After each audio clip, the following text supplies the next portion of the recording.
Guys, ito yung mga alaga kong isda guys. O, ayun, o. Pampatanggal ng stress. Ayan.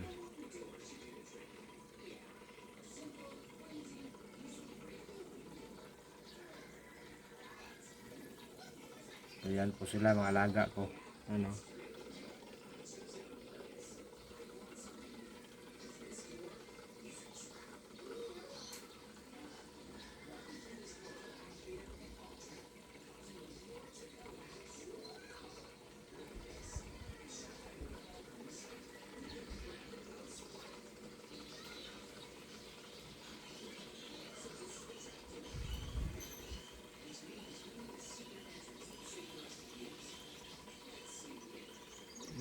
Maliliit pa yun nung binili ko yan. Ngayon medyo kuha na. Lumalaki na sila. Ayan, o. Mas mura lang to guys. So bili ko tag 20 pesos lang bawat isa niyan.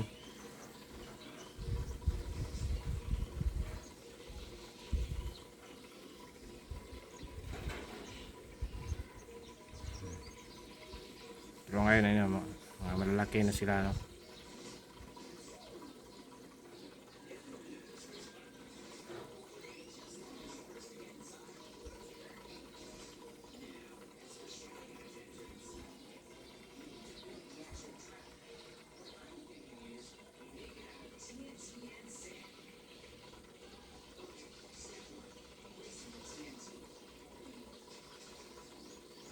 Diyan talaga sila, ano, yan yung paborito nila na kuan, pang sanctuary na.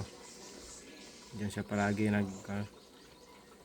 nagtitipon-tipon, matago. Yan, kumpara dito sa bakante na ano, diyan talaga yung paborito nila na area.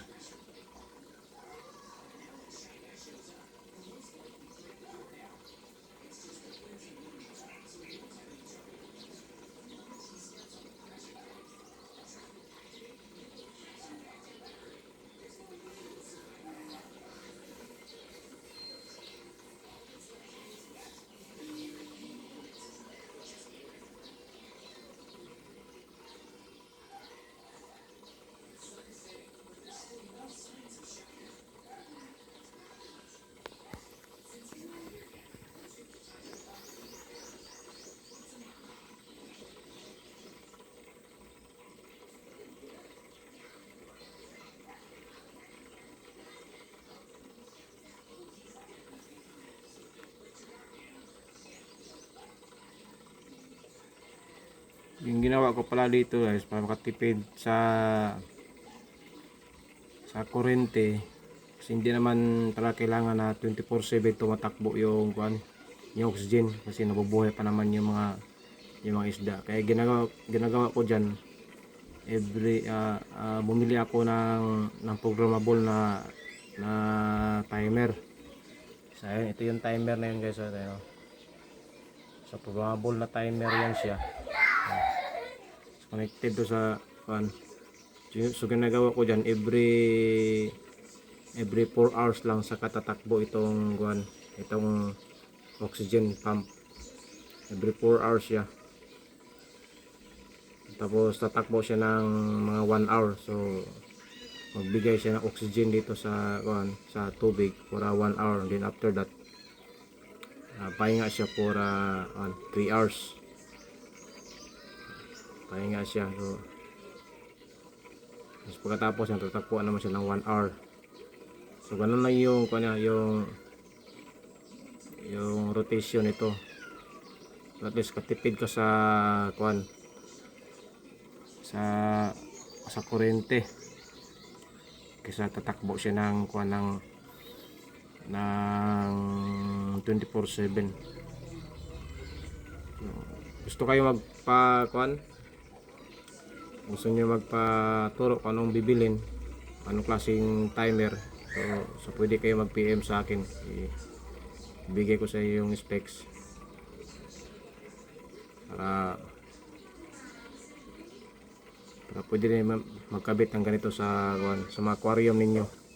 At least makatipid, kasi mahal kasi yung kuryente rin ngayon eh. So ito yung kuan ko, 4 watts yan, 4 watts. So at least makatipid na ko ng mga 75%. Malaki ang tipid, around 75% kaysa patakbuhin mo siya ng 24/7. So yan o. Buhay na buhay pa naman yung mga isda ko yan. Diyan sa settings ko. Okay pa naman sila. Lumalaki na nga eh. Bibilis matakaw sa pagkain.